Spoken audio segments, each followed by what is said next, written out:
The FXDR is a Harley-Davidson model that should never have seen production. The fact that it exists, it haunts me to this day. You might not know what the FXDR is, so let's go ahead and take a quick rundown. So the FXDR was a Softail with a 114 cubic inch engine, the Milwaukee 8. It had drag race inspired looks. It was long, raked out, had a 240 millimeter rear tire, forged wheels, aluminum clip-ons, a bespoke gas tank, a unique tail section that was its own specific aluminum subframe and its own aluminum swing arm that was completely unique to it and didn't come on any of the other Softail models. It had dual disc brakes and it had more lean angle than any of the other Softails. I think it was like 33 degrees on either side. It was, at the time of its launch, the most expensive Softail as well. It was about $22,000 MSRP, depending on how you optioned it. So that's some pretty serious stuff. A lot of the things I just described have never come on any other Softail model at any price tag, let alone like the Lowrider ST or even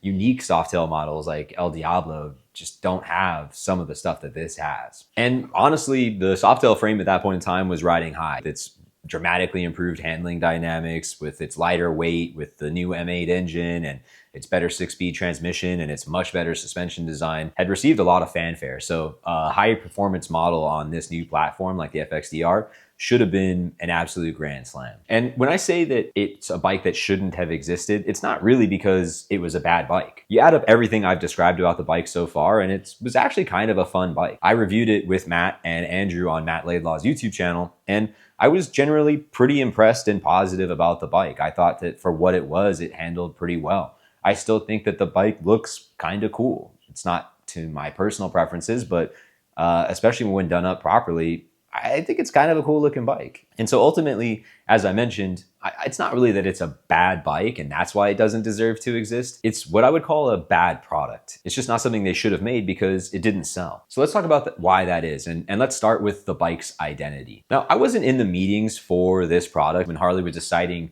what this bike was supposed to be and who it was designed to attract to the brand. But I can kind of reverse engineer it by looking at what the bike was capable of, how the bike was styled, and what the marketing materials for the bike said. And I can also kind of reverse engineer it a little bit by looking at the wider Harley-Davidson scene and the holes in Harley's lineup at the time. Pardon my interruption in my own video, but I just wanted to take a second to do two things. One, I wanted to ask you, if you have not already, if you could subscribe, just because I have never asked for any subscriptions and that's probably a mistake on a growing YouTube channel. And two, I've got a video on my channel that I don't think the algorithm knows what to do with. Very similar in style and format to the videos that Matt makes. It's just not as good. But if you're looking for something to fill the time in between now and whenever Matt comes out with his next big ride video, it could sort of maybe scratch that itch in a similar way. So check that out and let's get back to the rest of the video. Harley is constantly thinking about what could we be building that we're not currently building that would sell well. I think it was painfully obvious to the motor company that there was this up and coming performance scene within the Harley world, driven by bikes like the Dyna Lowrider S, and then this really kind of growing, potent, high performance bagger scene that was being created organically in the Harley-Davidson community. And I think Harley looked at those elements and said, look, we've got this new, really capable Softail chassis. We should build something for this performance market on there. But some of you might be thinking of the problem, the very obvious problem with the FXDR. And so we're going to start with the styling. So the styling of the FXDR was very drag racing inspired. It's very much designed to look like a bike that you would see at an NHRA event. It's got a really long wheelbase, a big rear tire, it's raked out, and all of those things scream, I'm ready to go fast in a straight line. The problem is, and if you've spent any time on Instagram in the last decade, you should kind of know that that's not really what the performance Harley-Davidson scene has been centered around anymore. When the FXDR launched, the Dyna Lowrider S was like the holy grail of performance modern Harleys. And if you looked at what people were doing to it, it's kind of the opposite of this bike. No one was raking them out. No one was putting 240 millimeter rear tires on them. They were making the bikes taller. They were putting Öhlins suspension on it. They were making the bikes handle better. They were upgrading the brakes. They were trying to turn the bikes into canyon carvers, not drag strip warriors. But Harley, for some reason, when they decided to build their performance bike, instead of building just another new Lowrider S, mind you, the FXDR came out before the current Softail Lowrider S was launched, they decided, well, let's build something that's drag race inspired. And I just don't get the line of thinking here. Just a cursory search on pretty much any social media platform would have shown them what the answer to this test was. That it wasn't a drag racing inspired bike, but much rather something that was going to absolutely rip up a twisty road. So I think that conceptually, the styling was just off to begin with, unfortunately, for the FXDR. It was going after a drag racing scene that honestly just isn't as big as it once was. And as much as there are guys like me that remember the way that nitromethane stings your nostrils when you're walking around the pits, the reality is just that it wasn't the best choice for how to style your bike. So as we move off of styling and onto the bike itself, you'll see that the bike itself doesn't really match up with its styling, which is another really big problem for the FXDR. So when Harley-Davidson engineers and designers and product managers and planners were having their meeting and someone said, hey, I think we need a performance bike, or maybe someone said, hey, I think we should build an NHRA themed bike. I don't know what the prompt was or what made them build the FXDR, but essentially someone floated the idea of, hey, let's build something that looks like a drag racing bike. I just want to know what happened at that point, because in my mind, someone should have raised their hand and been like, hey, are we going to make this bike fast? Because the unfortunate reality of the FXDR is that despite having a 114 cubic inch engine, which is good, and I love the Milwaukee 8. I'm a big proponent of the Milwaukee 8. This is not a bash on the bike. Like I said, it's actually a really good bike, just like all the new Softails are. But I can't sit here and pretend to you that it's going to be the fastest thing in a drag race. I don't know what the speed governor was specifically on the FXDR, but pretty much all the Softails are governed somewhere around 115 to 120 miles an hour. Which means that if it was really going to be fast in a straight line, it was probably going to hit its own speed governor in the quarter mile, which honestly, it probably could if it had a really talented rider sitting on it. So as much as I like the Milwaukee 8, the reality is that the 114 and the FXDR wasn't some dramatically hopped up 114. It wasn't making a wild amount of horsepower more than any of the other Softails. It had a nice displacement bump over the 107, but other than that, this bike was pretty much as fast as a Street Bob was.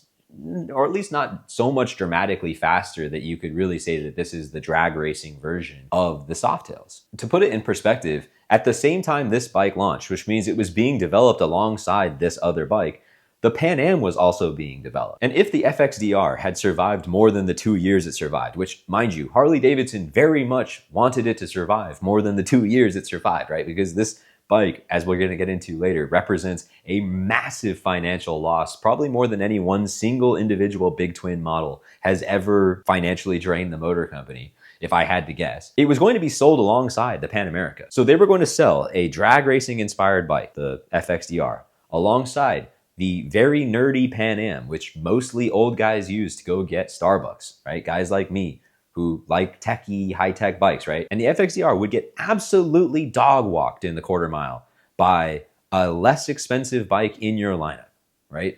I just want to reiterate that Harley knew while designing their drag race inspired bike that it would get absolutely dog-walked by their own product in drag racing. Like I said, I just want to know who at the meeting, or I hope that someone at the meeting raised their hand and said, hey, are we going to make this bike fast at drag racing? And I think the engineers kind of knew when they got the design from the designers that they couldn't really make it that much faster.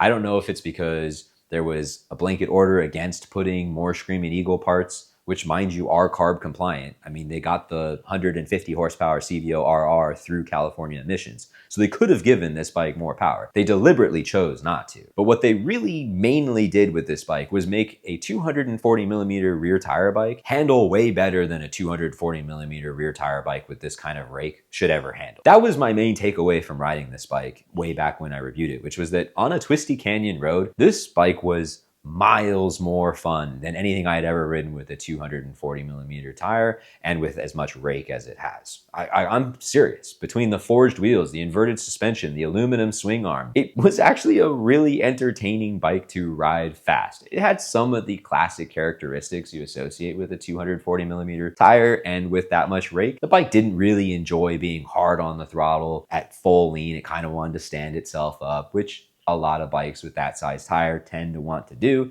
But it was dynamic, it was fun, it braked well, it was surprisingly good on a twisty road, and it had more lean angle than my quite modified 2018 lowrider. And so the bike itself, right, when we look at the bike, is a bike that looks like a drag racing bike, but it's being marketed as the best handling Softail you can buy. Even the press released photos that you'll see in a lot of the automotive journalists' review of the bike, because I think that they were invited to the track to ride the bike, are at a circuit race course. There is no press release photos of this bike on a drag strip, but it looks like a bike from the NHRA. But every time they advertise it, it's on a twisty road or on a literal racetrack. But anyone can tell you who's been on a racetrack, you don't want a 30-something degree rake and a 240 millimeter rear tire. And so I really feel like the FXDR had this extreme identity crisis where the engineers were told to make a performance bike, but given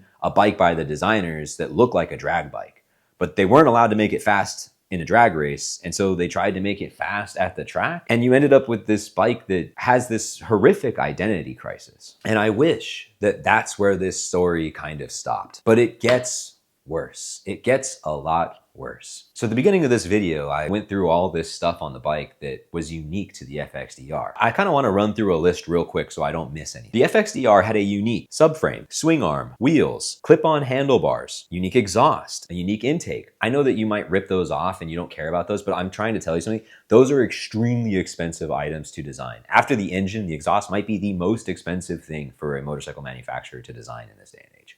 Which is funny because I know everyone just rips it off and tunes it, but like I just try to make that as a point because it's gonna be very important to my next point about the bike and why they should never have made this machine. It had a unique gas tank, front fender, rear fender, tail section, front forks, unique triple trees. And I'm pretty sure I'm forgetting some other stuff, like everything that was unique to it in the parts and accessories catalog. So all of these bespoke parts matter because every bespoke part that you stick on a bike dramatically increases the costs. If you can use one gas tank for 3 different bikes, the cost to design that gas tank is now spread across more units. It's why Ford uses the same window switch in 50 different vehicles, because if you have that one part number and you use it multiple times, you don't have to redesign something every single time you want to come out with a new car. You can just plug and play what you already have.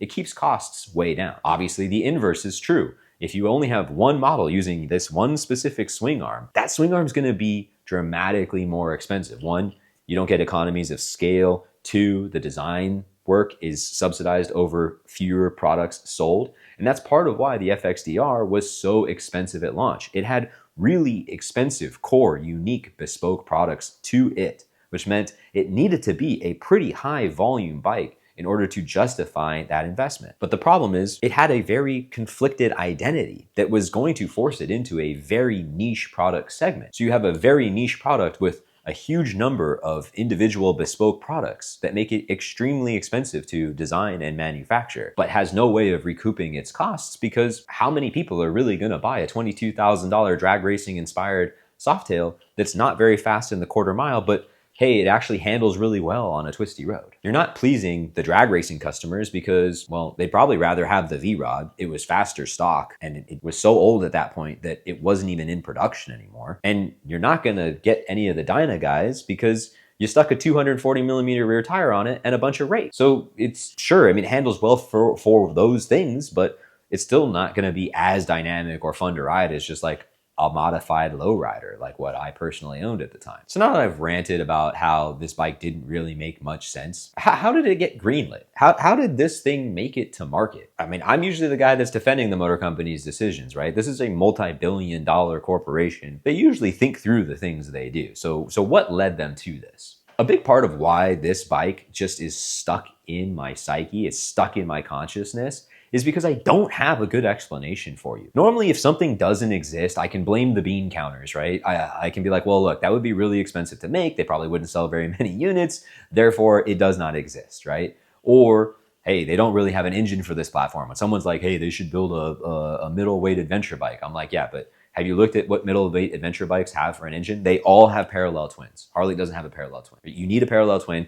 because it shortens the wheelbase. It gets you to the target weight category. It's efficient. It's cheaper to manufacture because you only have one cylinder head. There's a whole host of reasons why pretty much every middleweight adventure bike on the market has a parallel twin. Harley doesn't have one. It wouldn't be any lighter than the Pan Am, which means the whole point of the middleweight adventure bike is gone. It's not going to be lighter. It's not going to be cheaper. You don't want it.